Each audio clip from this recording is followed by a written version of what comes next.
Zimbabwe, and is in the United States of America and in Europe. So ladies, we have the pleasure of having in our company today for just half an hour. And she's going to tell us a little bit about her work. And then if you have questions, we'll run it.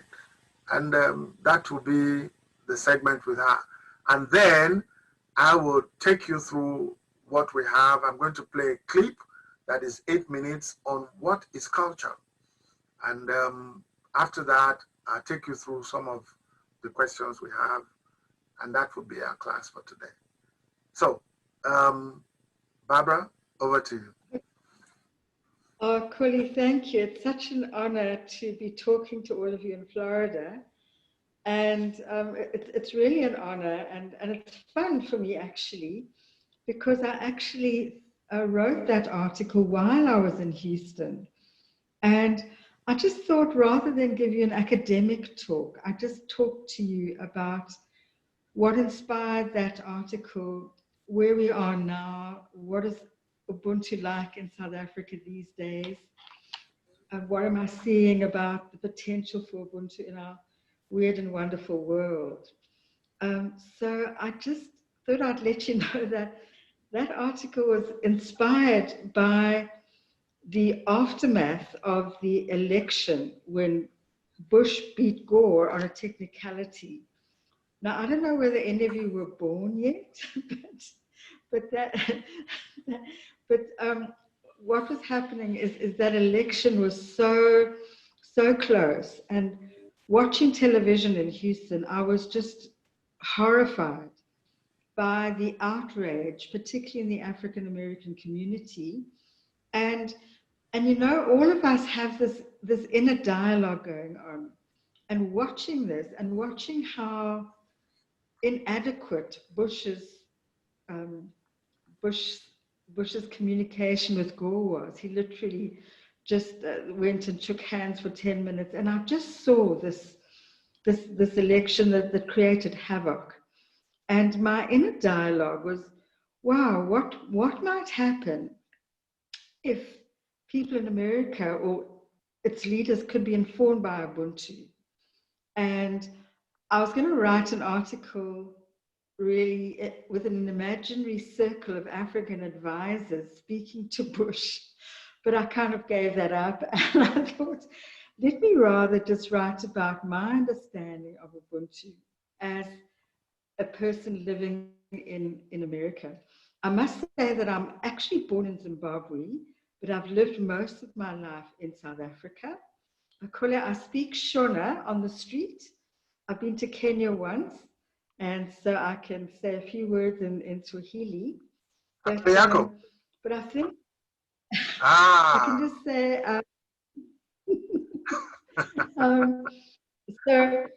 so just a few things that's really what inspired it.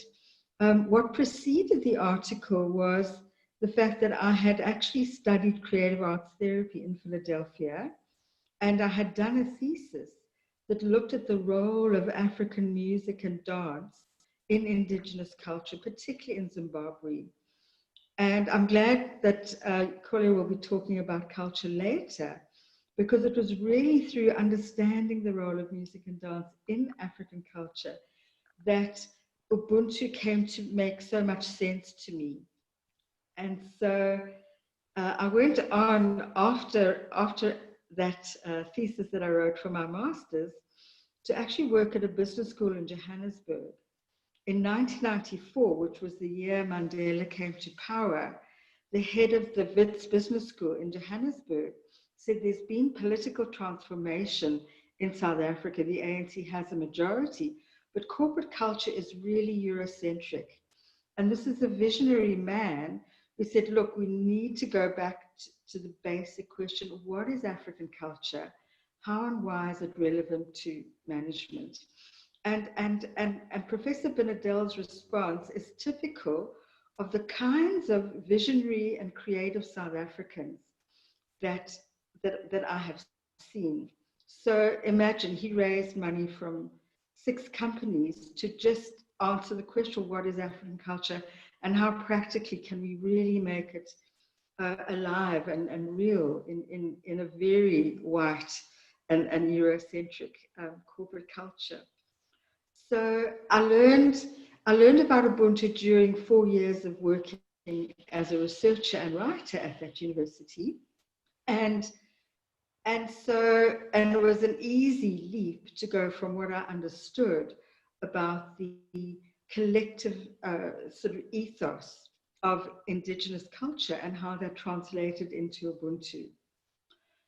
But anyway, so I'm going back in Houston now. I've now written a book with another professor about how and why African culture is relevant.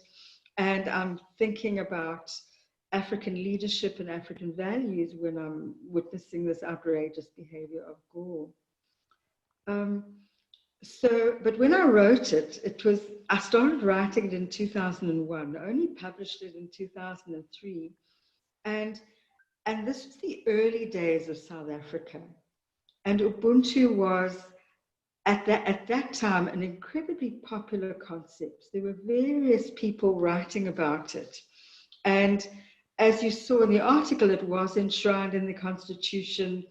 And there was a really, really intentional way to live the values of Ubuntu. What I have to say, reflecting on now, it's now 2020, and a few things have led, I think, to the eclipse of Ubuntu in South Africa. I'd say between 2002 and 2020, during those 18 years, we've seen greater fragmentation in the country. You know, with Mandela's leadership and his presidency of the ANC, he was an archetype of Ubuntu and reconciliation, and he really embodied it. The TRC was really enshrined in the principles of Ubuntu, in that it really allowed people to name the atrocities that had happened, and the mechanism of the TRC was to tell the truth so then people could reconcile and appropriate forgiveness could be given and reparations could be given. And it was a wonderful start. And I can tell you, we'd listen on a Sunday night to television programs of the TRC, and you'd see mothers who lost their children, or, you know, I remember a story of a mother, all she had left was the wrist of her son. And that wrist was somehow with the apartheid state. And for her, reparation meant she wanted to get that hand back so she could give her son a proper funeral. So it was a time of honesty and tears. And many people watched it. The national television did a wonderful job of really portraying what happened. So in those years, which were previous to 2002, there was a very positive atmosphere in South Africa. I would say that a few things happened. I think the TRC didn't go far enough itself to make reparations. And I think only the most severe atrocities were dealt with, whereas just the racism and what we'd call microaggressions of apartheid were not properly dealt with at the time.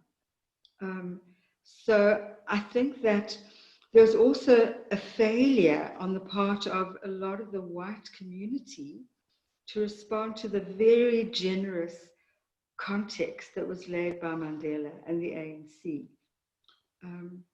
So I think there's been a failure on the part of white people to step up to the plate in the face of incredible generosity. But on the other hand, when I think of the past 18 years, Ubuntu has eroded. You know, I'm really sad to tell you that even in South Africa, it's lost its currency. And I'm talking about at a political level. I mean, Mandela was a political embodiment of Ubuntu. We had a very corrupt leader, Jacob Zuma, who some of you might have heard of. But really, I'd say in the last 10 years, there's been more and more corruption, more erosion of Ubuntu. And so what we've seen, sadly, and Kola, please feel free to disagree with me, or any of you feel free to interrupt me and ask questions. I think that the ideal of Ubuntu has been eroded. What wasn't in that article is a more recent insight. And what I'll do, Kola, I'll also send you a PDF of a book that I wrote with two colleagues in 2010. And in that book, we speak about the hard edge of Ubuntu and the soft end of Ubuntu. You will have seen in the article that Ubuntu is about compassion and reciprocity and everything else. But what has happened in the current, I'd say in the last 10 years,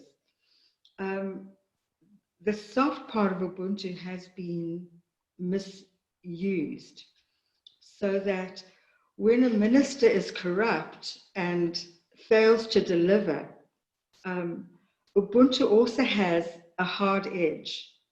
I am because we are, but because we are, I'm accountable to you and you're accountable to me.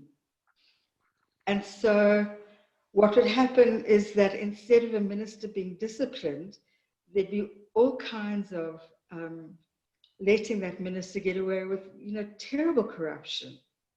We're just facing now our national airline, South African Airways. It's been bankrupt for years. And the way that it's being handled now is that the budget to fund the billions of rands needed to keep the airline afloat is going to be taken away from programs that would really serve the poor. So I'm feeling sober about Ubuntu, but I am also hopeful about its relevance now, because I've been seeing in the world all kinds of literature, whether it's coming out of neuroscience and psychiatrists like Dan Siegel. Dan Siegel's a famous Los Angeles psychiatrist. And he's saying that science proves that there's a part of the brain that is really relational. And I must say, when I read it, the somewhat arrogant part of me said, oh, well, at least an American scientist is starting to understand Ubuntu and starting to say that it's actually a part of the brain. But I'm seeing in the language of social science, organizational development, there is so much more interest in Ubuntu and in we spaces. So that gives me hope. And there are more and more ways in which our technologies support connection. I know I'm at the end of my 15 minutes, but I just wanted to end with a few reflections about South Africa. Even though the ideal of Ubuntu has been eroded in our political sphere, what I have seen is that there's something about Ubuntu that has kind of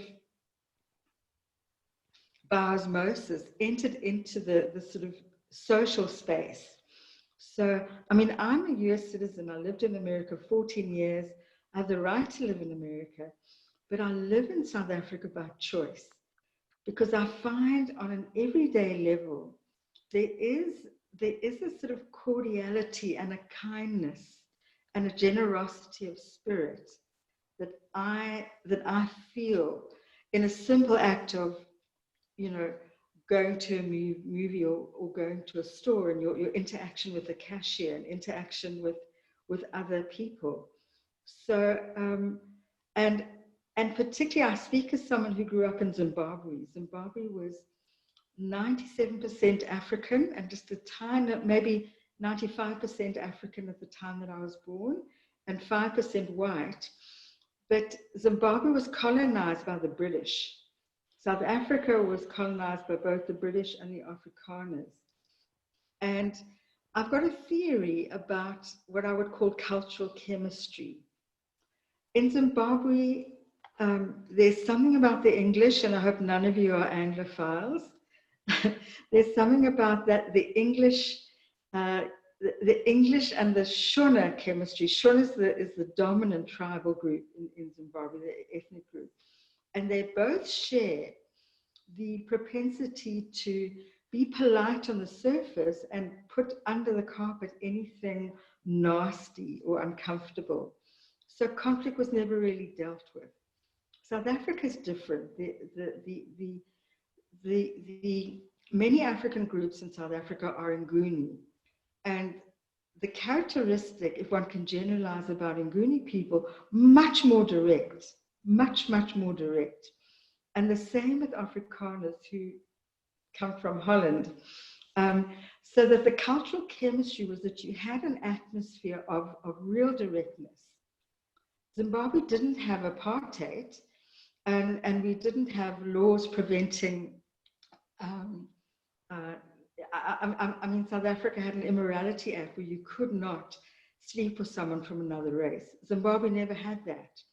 And there was accommodation for mixed marriages in particular suburbs.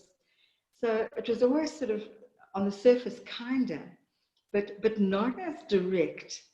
And what I have found in South Africa, there is something that I appreciate about Afrikaans people, because although they cooked up the idea of apartheid, I have found Afrikaans people, when they transform and really look at the impact of apartheid, I have seen so many Afrikaners who really want change. I'm working right now at Stellenbosch University, where there's an incredible commitment of younger Afrikaners in their 40s and 50s to really take on the spirit of transformation, not just the numbers, but the spirit of transformation. And that never happened in Zimbabwe. That never happened. So I think I'll stop there. And I look forward to your questions. I think what we should do is just let's all unmute, and then so that instead of having to do it piecemeal. And Ayaka, please adjust your camera a little bit so we can at least see your face. Adjust your camera a little more. There's too much head space. Thank you. Unmute yourself. Everybody unmute yourself. Okay. Unmute yourself, Jane. Unmute yourself. Hello. Yes. I'm Gina, and I had a question about like your understanding of the Ubuntu philosophy. So, from what I've read and what I've known, Ubuntu is about like the idea that one cannot be oneself without the community, and it's about the togetherness and the harmony. But what, like, from your personal perspective, to what extent do you think it would be right to seek personal success? It's a really great question, because I think that what one has found, I mean, Kole, you can correct me if my observation's wrong, but what I understand in an indigenous African community, there are many forums in which people were in dialogue, and the idea of finding collective harmony was really important. And people would submerge their individuality in favor of harmony within the communal context. However, I think I quote Ronnie Lessem as a friend and one of the first people to say that African culture had a lot to offer management. And you'll see, I did a long article and a short article, and I couldn't find the short article. I don't know whether it's in it, but I know when Ronnie and I would discuss this, and I can see a couple of you are from the East, because I know the idea of harmony is also really important in the East. But I think that in the East, there's a tendency for more humility. I mean, there are both sides, depending on the country. You know, one can't generalize for all countries. But I have seen that sometimes the individualism of the East is, it's very, very strong. And I think East and West meet because the notion of the individual is very, very strong. And I think the power of individualism takes a lot of root, particularly in India, you know. And whereas I think that there might be other countries where the individual is more submerged. What Ronnie used to say is that in Africa, you often get a big personality that's acceptable in a communal setting. So there's space for a big personality, and that's a healthy balance between the individual and the community. We also see the negative side of it, and that's a whole other dimension.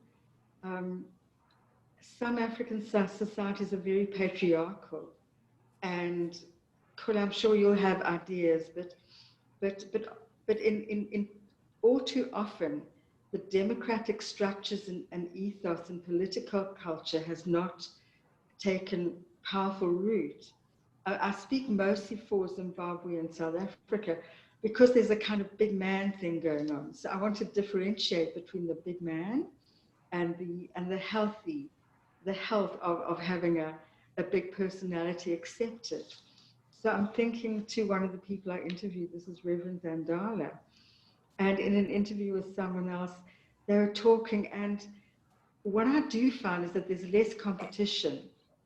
So if I'm good at X, Y, Z, I'll say, Jim, I'm good at X, Y, Z, and you'll say, Barbara, that's fantastic you're good at X, Y, Z, because I'm good at ABC. How can we work together?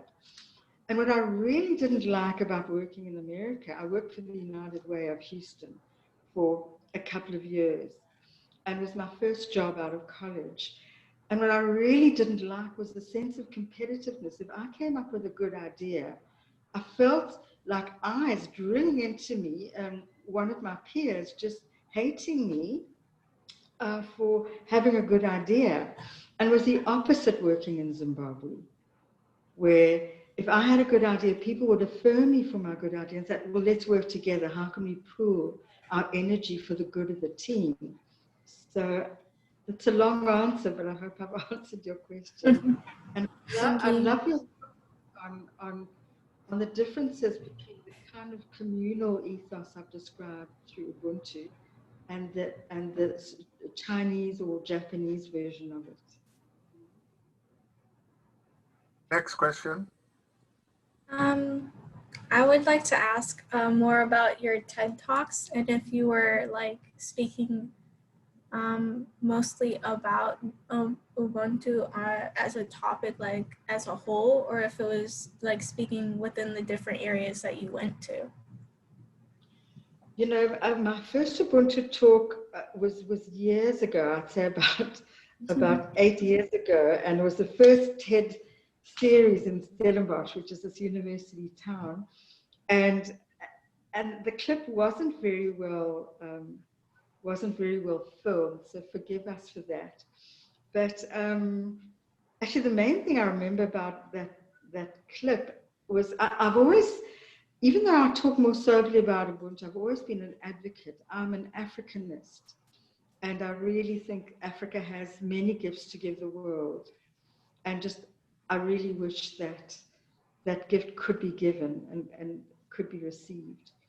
But I remember telling a story, a true story of when I was in Zimbabwe, and there was a Ghanaian woman called Ama Ata Aidu. She a very outspoken she was an education minister in Ghana who was a little bit too vocal for that government, and she had taken political refuge in Zimbabwe. And I remember a moment, we used to go to a writing group together, and I taken her home. She invited me for tea. And as we were having tea, the postman came, and was that week's Newsweek. And that Newsweek was about Black Athena. The picture on the cover was Cleopatra. And the question was Cleopatra Black? And the conversation ensued as follows. You know, she was just so excited that finally a lot of Black scholarship about the genius of African culture was starting to be recognized. Mm. And I remember asking her a question, and I said, Amma, do you think Jesus was Black? And then she said, Barbara, we all were Black. And then she gave me an answer that I would never have heard from a Zimbabwean African or a South African, might have from a Kenyan. She said, Barbara, shame, you know, we were all Black, and then some people decided to go north where there was no sun, and they just lost their color. Shame. and I mentioned in the talk because her stance had something to do with the impact of colonialism. You know, in Zimbabwe and South Africa, there are many, many more years of colonialism. And I think that internalized oppression would mean that you'd never at that time, that would have been, you know, 89. At that time, you'd never hear a Zimbabwean speech like that. In South Africa today, you might, but consciousness has changed, and you know, yeah, black consciousness is now very, very popular with African students on campuses, and it's taught, and it's really, really come back, particularly since. Did any of you hear about the Fees Must Fall movement and the Rhodes Must Fall? Rhodes was an imperialist, and his statue was the foreground, was, you know, in the Pride of Place at the University of Cape Town. And in 2016, that was not okay with people of color. And so that statue was taken down. And that movement rippled out to other parts of the world, you know. So, so I think the different times that I talk, when I spoke first in the TED talk, it was more about Ubuntu and just taking a stand for Ubuntu. The second talk that I gave was more about how I've integrated, embodied Ubuntu in the music work I do. I do something called Finding Us in Music, and I'm comfortable now. I think as a younger person, I wanted to change the world. Now I'm more happy to just to bring about our humanity group by group. So, but I do use Ubuntu as a very strong pillar of the methodology. That's really about listening without judgment and seeking to understand and listening with an open heart. So that's the difference between the two TED Talks, I would say. Okay, thank you. I know we're running out of time, but I'm sure we can take 3 more questions. I have a question. Who else? I have one. Go ahead. So I know you said that Ubuntu and the concept of it is kind of dying out within South Africa. But do you think with like today with social media or new technological advances that it'll be easy? Like before this class or before the article, I didn't know anything about Ubuntu. But now that I know, it's kind of enlightened me. So do you think with like the new technological advances that it'll be easier to spread the concept of Ubuntu? I definitely think I think that consciousness is changing. I think, you know, as pessimistic as one can feel about the rise of the right wing, and I'd hate to speak ill of my president. You know, Trump is my president. I'm a citizen, but you know, I think as I see it, you're seeing the real shadow and the sort of shadow sides of America being embodied in the form of Donald Trump. And the optimist in me wants to believe that that emerges so that the other traditions of American culture, the more positive politics, can come through. Um, so, but I do think that consciousness is changing, and there are so. If you Googled Ubuntu, I mean, first there's software called Ubuntu, so rather put philosophy of Ubuntu.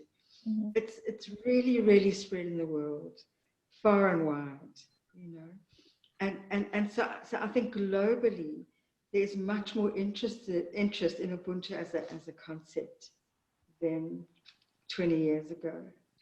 Yeah, great question. Yep, we got room for 3 more questions. Emily, do you have any question? Do you have any, so I feel like when COVID hit, at least where I'm from, people were kind of weary of other people.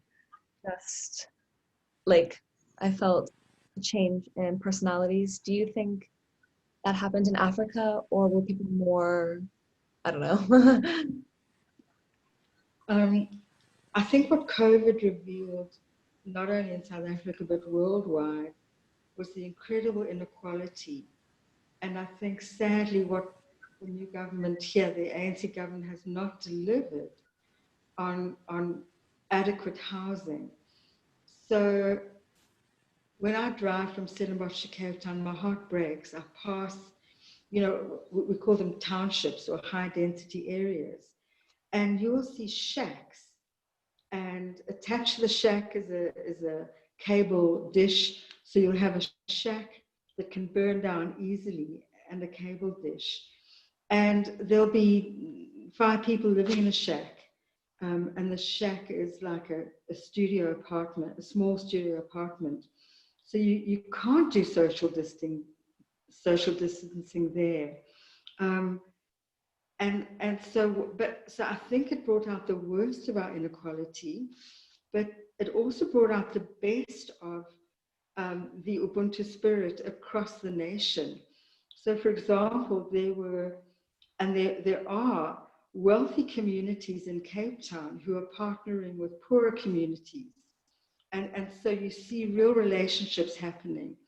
And so I think it's very difficult to generalize about response to COVID. I can just give you my own response. But I think that because in general, I think as a country, I think we're more community minded.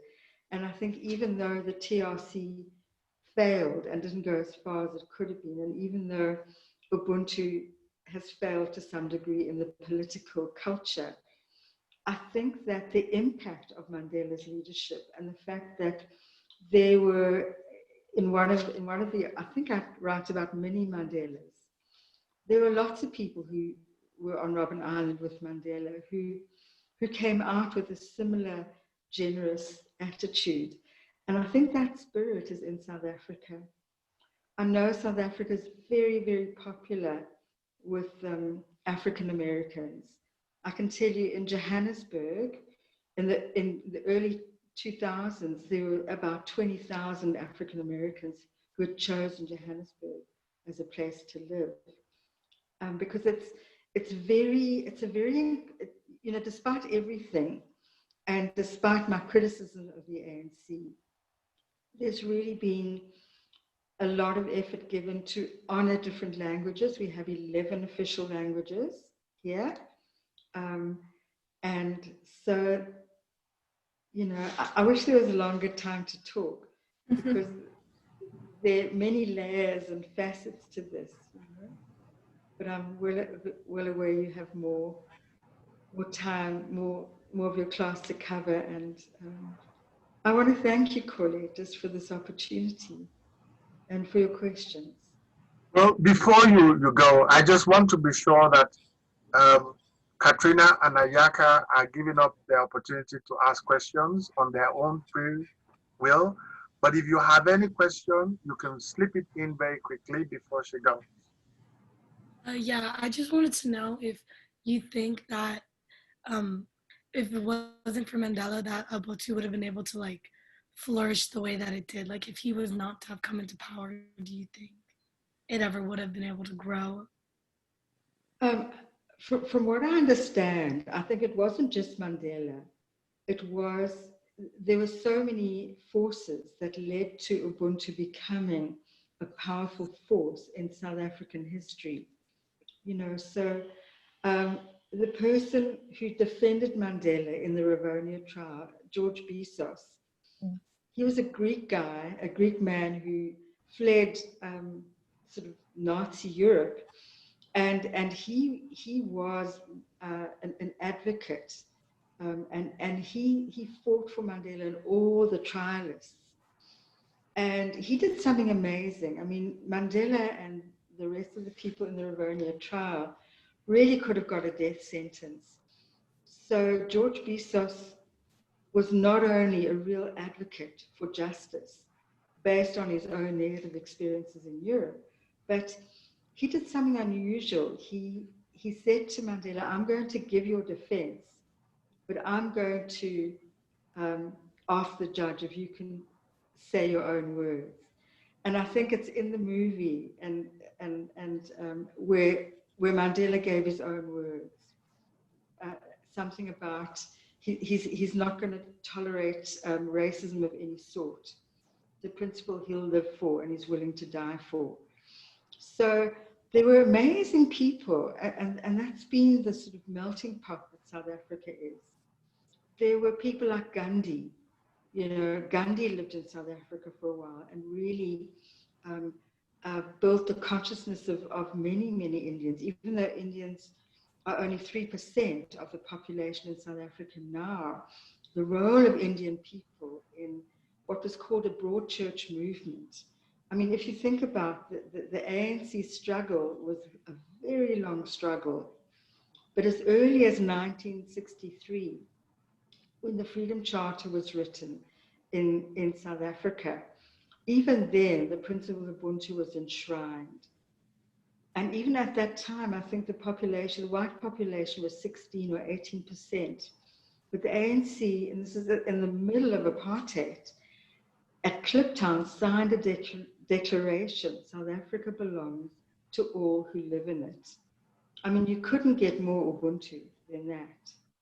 And that was not just Mandela, it was the whole ANC movement. And I believe that, you know, I think we were lucky that Mandela embodied Ubuntu so well, but it was so entrenched in the ANC in those days that I think that also meant it was easier to institutionalize and spread the ethos of Ubuntu. But Mandela himself, as this remarkable, iconic man, helped so much, you know, in terms of his own being. You know? Ayaka, do you want to give up your question or you want to ask it? Go ahead. I have a question. Like, I hear lots of news about like China and African countries are like connected, but like, is there any benefits or like harms specifically in the Zimbabwe and the South Africa? I think it's such a good question, and I'm not fully qualified to answer that. You know, what I can see happening is that China's, in a certain way, a more benign imperial colonizer, and it still is colonization, in my view, because China isn't interested in changing the culture. You know, what made my blood boil in Zimbabwe was to hear, you know, when the British came to Zimbabwe, they were so welcoming. But the British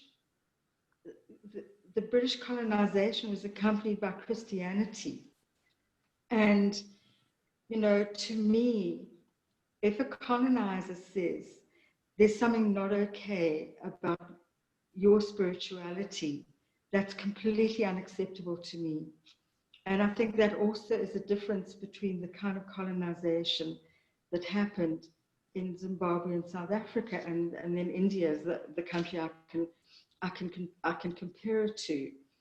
You know, that you know, the Chinese come in and yes, they want the gold and the platinum and et cetera, but they're not colonizing the country. They're doing not such great things. What just happened recently in Zimbabwe, there's a lot of platinum under one of our best game reserves in Zimbabwe. And the government is desperate for money, and they had initially said that Chinese could just dig under that game reserve where there are millions of animals there. And luckily there were activists in Zimbabwe who stopped that. You know, so China is a more benign sort of colonizer, but they're still a colonizer. And the motivation to be there is still about exploitation, I think. I'm sure, Colin, you have many views. Well, there's a whole working group here in UF on China-Africa relations, and we've entertained guest speakers. There's a lot to be said about that. And the word benign, harmless, it's a very well chosen idea that it looks on the surface that what China is doing on the African continent is harmless, because when you compare it to the way others have done it. Now, and the good thing is that in this class, we had actually looked at and had pointed attention to the Beijing model, which was compared with the Washington model. Mm-hmm. And I would bring that back to them to see exactly the different kinds of models, you know, the IMF and the World Bank model of development, and the way the Beijing model has gone. It's always a little under the radar. There are always the question of sovereignty, that if you default in paying the loan, this is what China would do. They would simply move into the country, but it is already in the contract. But there's a lot to be said about that, and I know that you are very busy. It's exactly 12:30 here, and I know you promised just 40 minutes. I said 30. You gave 40, but it looks as if between both of us, we have actually gone to 50. So, and on behalf of the students, I would like to say a very big thank you for your presence. It makes a world of difference. There are very few times when you have the writer of an article also talk to you about the development that has happened since it was written. Mm-hmm. And on that note, I would like to thank you, and you're welcome to stay. But I know that you're busy. But okay, for me, really but thank you, asante sana, which I think is karibu. All right. Karibu. I enjoyed your questions, and I just wish you just success in your course and strength to get through the next few months. So bye for now. Thank you. Sabona. Bye. Bye. Thank you. Okay. It's 12:30.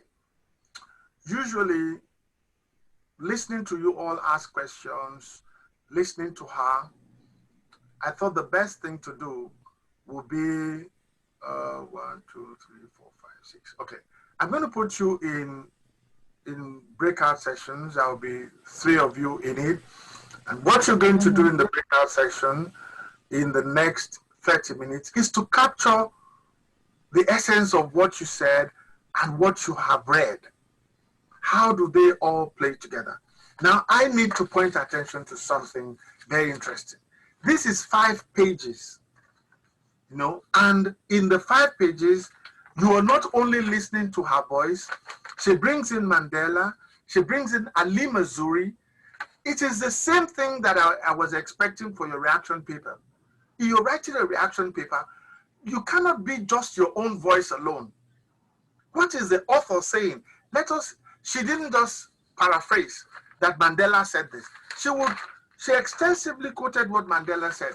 The other good thing is we have listened to Ali Mazrui, or we should have listened to Ali Mazrui, the Kenyan, who did the other documentary. So some of these things we already have we have touched on, and I have come up with a bunch of questions just from these 5 pages. You know, the way she had condensed so much into it. Ayaka, I don't know whether you were listening to her when she said something about TRC. Did you know what TRC stood for? I'm not really sure about that. I suspected, but I didn't want to cut her. It's the Truth and Reconciliation Commission. South Africa set up something because during the apartheid actually meant that the whites, the 5% whites that came into South Africa, the Boers, when they came, they took the choices of all the land and made it a law that blacks could not be found in places, just like it happened in America when you had the Jim Crow laws. It was the same thing that happened in South Africa. And apartheid was enshrined in their constitution, was a part of it. You could not be found working with a black woman could not be found working with a white woman. The police had a right to arrest you. So they were separated. Everybody was apart. It was a fragmented society. And they created what they called township. So when you hear of Soweto, it is Southwest Township. There's a place called a settlement called Soweto in South Africa. They created all of these places and packed all the owners of the original land in this township. There's a township called Guguletu, where you have to travel very far from the city center to get there. And the reason why they did it was because it was in that time called social distancing. Unfortunately, that same term has now been acquired for COVID. In COVID, it's supposed to be physical distancing. In South Africa and in apartheid, it was social distancing. They made sure that the only way you could get to the township was through transport. And once the transportation is cut, you can't come back there. So the whites were secured in the CBDs, in the Central Business District. So the Truth and Reconciliation Commission was a time in which all South Africans who had any altercation or any running with the law, South Africa had a hit group, a strike group. The state, the government sponsored police people to go after people they thought were activists. Like you have in the Black Lives Matter right now.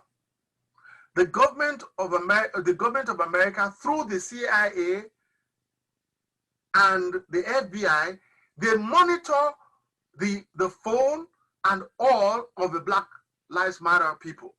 It was the same thing that happened in South Africa. The difference is that in South Africa, you could just wake up one night and you'll be arrested. Sometimes they killed people. And so they all came out to talk about their grievances. And that's what she was saying. It didn't go too far.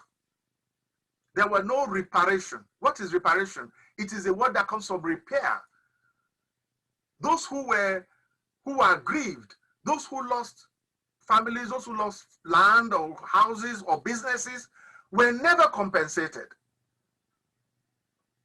And that is why there's a new man on the block in South Africa called Julius Malema, of the economic freedom fighter. There's a whole lot we can talk about South Africa and Julius Malema. Julius Malema says that they would take back the land without compensation. If you look at the issue of land, it's in Zimbabwe, it's in Mozambique, is also in South Africa, and the three of them have approached the land, returning the land in different ways. When blacks in America were promised freedom, it was, I think, 5 moles and an acre. That was a promise, because they had worked for free to build the White House. In case you do not know the history of America, the White House was built by slaves. They got no money for it. A lot of institutions, Yale University and some of the other universities, were built from the proceeds of slave trade. And blacks all over the world have been calling for what is called reparation, meaning that from the money that you have made from our forebears, you should return something. So that is what the TRC that she kept on talking about is, the Truth and Reconciliation Commission. There's a whole lot of literature about it, but it did not go far. But it brought out everybody who did anything. Those who killed came out to say they killed. Unfortunately, they were not penalized. The law did not take its toll, and that was the end of it. But it was like, at least they had unburdened themselves. This same Truth and Reconciliation in South Africa is different from what happened in Rwanda. She talked about Congo and Rwanda in this piece. The war in Rwanda was between the Tutsi and the Hutus. They killed over 1 million people doing that with machetes. They cut them down. And Bill Clinton, who was the president of America, was dilly-dallying. He didn't do what he was supposed to do. There's a whole film on Hotel Rwanda you can see. But the Truth and Reconciliation in Rwanda is very, very different. And there's something I have been researching, she talked about, war healers. So I want you to look at this piece. Write. Don't just, you can talk and write. I want you to save the moment of what you heard her say and what this is about, and how does it intersect with culture? What does it tell us about the African culture? Even if we're talking about the Southern African, Zimbabwe, and South Africa. So we're going into breakout sections, create rooms, okay, options, okay, add a room, okay. So assign,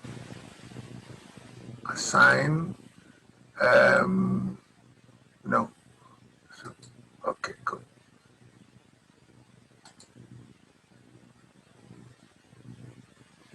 No.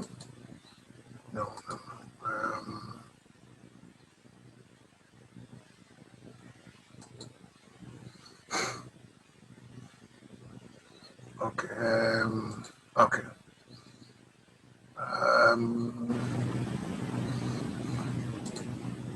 Let's see. Join. No. Returned. Move to. Move to.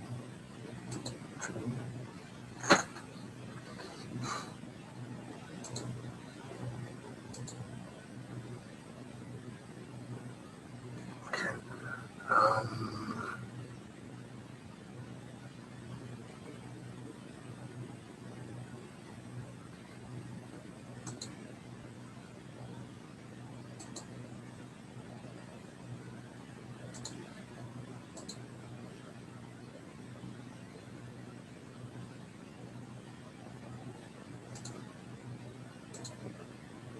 Okay.